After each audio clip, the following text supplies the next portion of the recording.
Ny mety toetry ny andro any an-dranomasina ny alakamisy 20 febroary 2024 amin'ny 9 maraina hatramin'ny zoma 20 febroary 2024 amin'ny 9 maraina.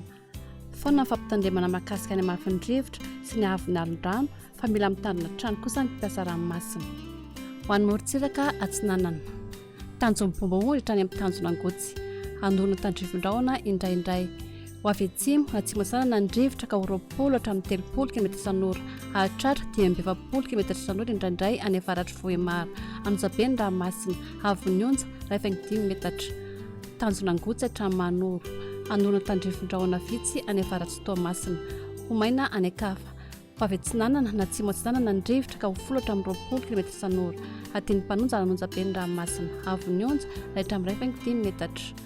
Manoro hatramin'ny Tolanaro. Ho maina amin'ny ankapobeny. Ho avy avaratra tsanana ny rivotra ka ho 10 hatramin'ny 20 km isan'ora. Ahatratra 30 km isan'ora indraindray ny alina. Atiny Mpanonja anonjabe ny ranomasina avy Onja hatramin'ny 5 metatra. Tolanaro hatrany amin'ny tanjona vohimena. Andorona tandrifon-drahona indraindray ny alina. Ho avy atsimo ny rivotra ka ho 10 hatramin'ny 20 km isan'ora.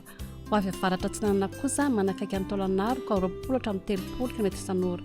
Anonjabe ny ranomasina avy Onja 5 hatramin'ny 2 metatra. Ho an'ny morontsiraka andrefana. Tanjona vohimena hatrany amin'ny tanjona kapoha. Andrahona amin'ny sitokotoko. Ho avy atsimo na atsimon-drevana ny rivotra ka ho 10 hatramin'ny 30 km isan'ora.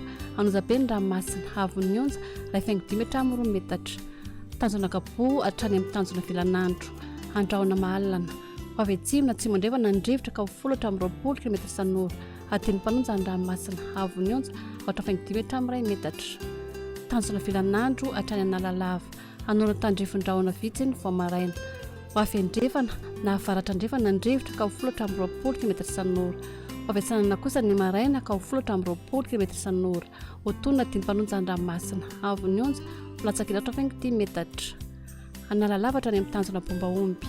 Andorona tandrifon-drahona amin'ny sitokotoko. Ho avy andrefana na avaratra andrefana ny rivotra ka ho 10 hatramin'ny 20 km isan'ora. Ho avy atsimon-tsanana kosa ny maraina ka ho 10 hatramin'ny 20 km isan'ora. Ho tonona atiny Mpanonja ny ranomasina avy Onja latsakilatra 5 metatra.